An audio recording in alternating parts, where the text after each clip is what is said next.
Il faut parler du rachat de Warner Bros, mais aussi des changements internes chez Lucasfilm. Quelles étaient les actualités pop culture qu'il ne fallait pas manquer ces dernières semaines?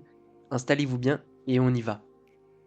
Concernant le rachat de Warner Bros, pour rappel, fin 2025, on apprenait que Netflix était en passe de racheter le studio de cinéma. On a aussi appris que Paramount a fait 8 offres de rachat, toutes refusées. Paramount pointe du doigt l'opération de Netflix comme illégale, puisque si elle se termine, Netflix deviendrait un acteur bien trop important sur le marché du service de vidéo à la demande. Cependant, Paramount tente de compromettre cette opération depuis quelque temps à travers différentes offres. Eh bien, on a appris que le studio va intenter un procès pour rendre la tentative de rachat par la plateforme de streaming plus lisible, avec la divulgation d'informations pour essayer de trouver une faille dans les négociations et ensuite relancer une tentative de rachat. De leur côté, Netflix semble vouloir changer ses plans pour racheter le studio de cinéma. De base, la plateforme voudrait racheter Warner Bros. À la fois en actions, donc en donnant des actions Netflix à Warner, bien que ce soit très vague puisque la valeur change de jour en jour, et avec de l'argent direct. Mais finalement, une opération avec directement de l'argent serait préférable afin d'éviter tout problème puisque les actions sont plus diffuses et avec une valeur qui peut changer. Les responsables aussi de Paramount auraient tenté de négocier directement l'opération de rachat avec des chefs d'État européens. En effet, il faudra que l'Europe valide le rachat, donc négocier directement avec eux semble tout à fait logique. De leur côté, Netflix a bel et bien annoncé vouloir maintenir la durée d'exploitation dans les salles de 45 jours pour les films du studio, malgré les rumeurs qui annonçaient la volonté de la plateforme de tout proposer très rapidement en streaming. Passons du côté des adaptations de jeux vidéo sur le petit écran d'abord. Une première image de Sophie Turner dans le rôle de Lara Croft a été dévoilée pour la série live-action adaptée des jeux Tomb Raider. Vraisemblablement, on s'inspirera des jeux d'origine et non pas des derniers opus comme le précédent film. Concernant le casting de la série au global, voici les acteurs et actrices présents dans la série. Le tournage devrait bientôt démarrer pour une sortie en 2027 sur Prime Video qui sortira également sur la plateforme d'Amazon, c'est la série live action God of War. On sait enfin qui va incarner Kratos. Il s'agira de Ryan Hurst. Ce dernier a déjà incarné Thor en VO dans le dernier jeu God of War. Pour rappel, Kratos est un demi-dieu combattant les divinités des différentes mythologies. Ici, la série n'adaptera que la partie nordique des deux derniers jeux et non pas les jeux d'origine basés plutôt sur la mythologie grecque. Le but serait de mettre en avant les aventures de Kratos et de son fils Atreus. Pas de date de sortie pour l'instant, mais étant donné les avancées, un tournage pourrait commencer en 2026 avec une sortie possible en 2027 ou en 2028. Côté image, on a d'abord eu un trailer pour la troisième saison de Euphoria qui commencera sa diffusion le 13 avril sur HBO Max. On a aussi eu un nouveau teaser pour la seconde saison de la série live-action One Piece, qui commencera elle sa diffusion le 10 mars sur Netflix. On y voit notamment les membres du Baroque Works, mais surtout la très attendue Nico Robin. Luffy et son équipage leur feront face tout au long de la saison à travers différentes îles. Rendez-vous donc le 10 mars sur la plateforme au logo rouge. Enfin, on a eu un trailer pour la deuxième saison de Monarch Legacy of Monsters qui commencera sa diffusion le 27 février sur Apple TV+. Côté DC Comics, Sebastian Stan, connu pour les films Captain America, devrait jouer Harvey Dent aka Double Face dans The Batman Partie 2. Scarlett Johansson devrait d'ailleurs elle aussi faire partie du casting, bien qu'on ne connaisse pas le rôle qu'elle devrait avoir. Le tournage commencera cette année, les infos devraient donc arriver petit à petit. Le film est daté pour octobre 2027 et sera réalisé par Matt Reeves avec Robert Pattinson toujours dans le costume du Chevalier Noir. Également côté DC Comics mais avec un peu moins d'ambition, la série d'animation Mister Miracle annoncée il y a quelques mois prendra bel et bien place dans le DC Universe de James Gunn, c'est d'ailleurs ce dernier qui a annoncé la nouvelle. En parlant de séries, voilà quelques renouvellements. D'abord, la série Netflix Emily in Paris qui est renouvelée pour une sixième saison avec le retour de l'intrigue en France. Et du côté de Paramount, la plateforme a annoncé que la cinquième saison de Mayor of Kingstown avec Jeremy Renner serait la dernière. Au niveau du cinéma, quelques dates de sortie ont été annoncées. D'abord, le film japonais Godzilla Minus Zero, suite de Godzilla Minus One, sortira le 6 novembre 2026 aux États-Unis et au Japon, mais pas de date de sortie française pour l'instant. On espère quand même une meilleure diffusion que pour le premier film, dont la distribution dans l'Hexagone a été réduite.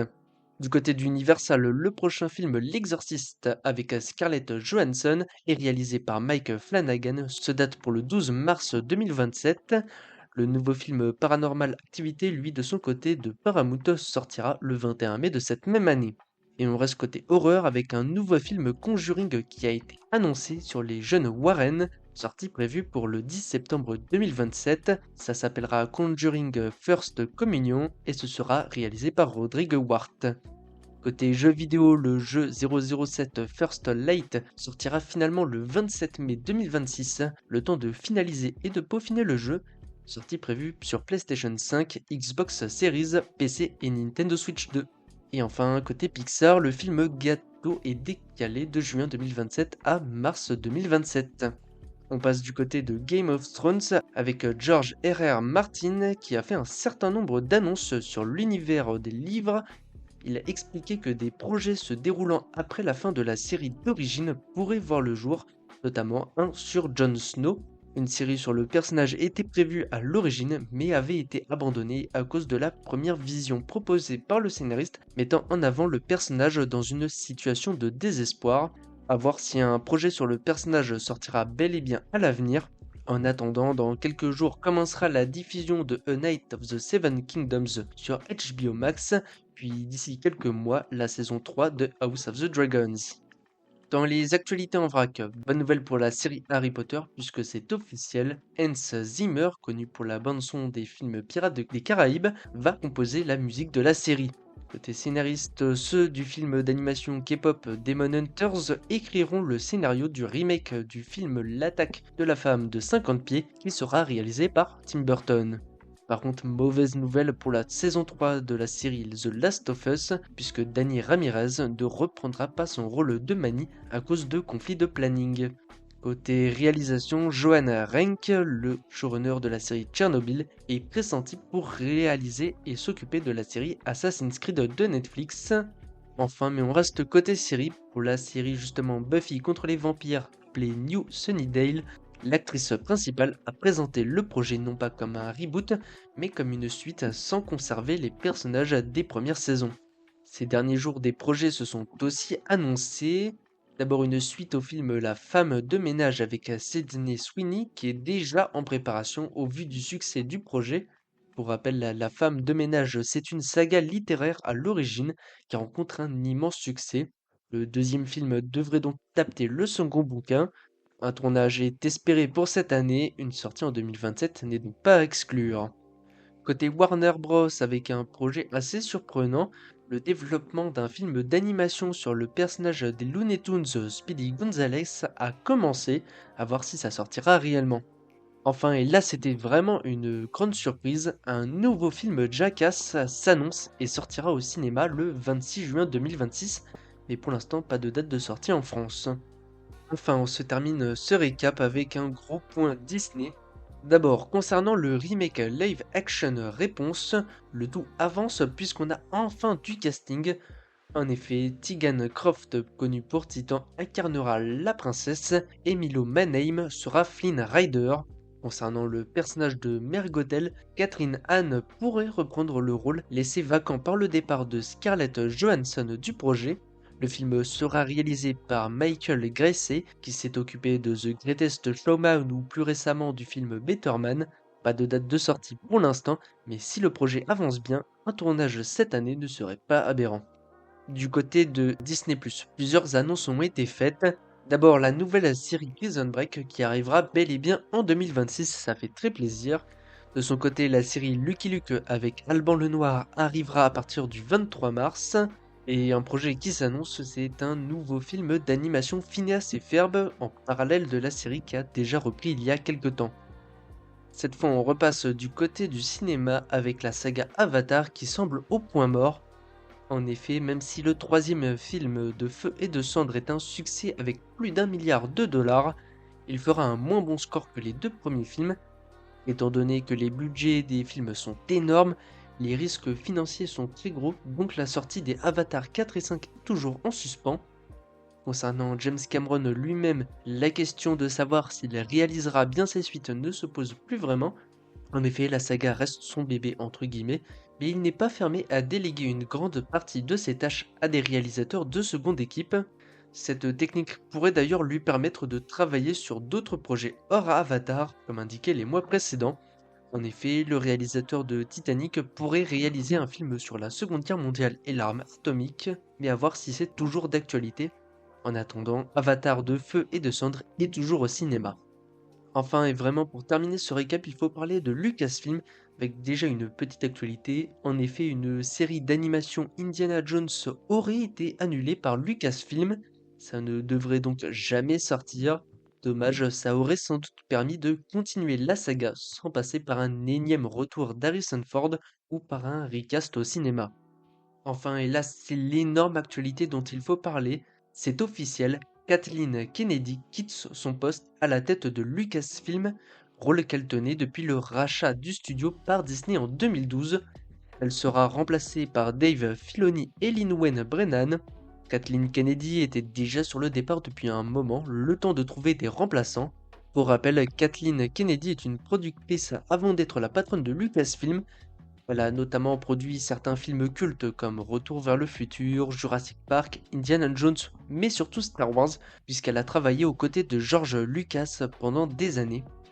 Par ailleurs, si elle quitte ce poste, c'est avant tout pour retourner à la production d'œuvres cinématographiques hors Star Wars, ce qui n'était pas vraiment possible du fait de ses responsabilités. Elle va donc être remplacée par Dave Filoni et Lin-Wen Brennan, qu'elle a elle-même recommandé. Ces deux-là sont des membres de longue date du studio. Dave Filoni a d'ailleurs démarré dans le studio aux côtés de George Lucas avec certaines productions animées comme The Clone Wars, puis en live action avec les différentes séries Disney+, à commencer par The Mandalorian. Lin-Wen Brennan, de son côté, est au studio depuis 1999 en prenant petit à petit des postes importants.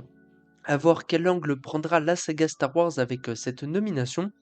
Je ne parle pas des autres productions du studio comme Indiana Jones qui semblent avoir été mis au placard. Kathleen Kennedy a été très décriée au long de son mandat du fait de ce qu'on pourrait appeler la marvelisation de Star Wars, avec un enchaînement sans précédent de films pendant 5 ans, presque aucun n'ayant réussi à convaincre globalement le public. Dave Filoni est lui aussi assez critiqué, lui qui était plutôt à la direction créative du studio depuis 2 ans, mais son aspect très niche dans ses productions, dans le sens où il privilégie les spectateurs ayant absolument tout vu, est vraiment critiqué. Dans une interview, Kathleen Kennedy est revenue sur les prochaines productions du studio. Elle a particulièrement parlé de Star Wars Starfighter, réalisé par Shawn Levy avec Ryan Gosling. Elle l'a défini comme un film indépendant par rapport au reste de l'univers et conçu comme un film unique sans suite. Dans ce cas, le film est prévu pour mai 2027. Elle a aussi parlé des productions annoncées mais qui galèrent. D'abord, elle a parlé du film réalisé par James Mangold, à qui on doit Logan ou le Mort 66, sur les origines des Jedi qui serait en suspens malgré, selon elle, un scénario incroyable. Vraisemblablement, une sortie est peu probable. Pour le film de Taika Waititi, le projet semble lui aussi en stand-by malgré un scénario écrit.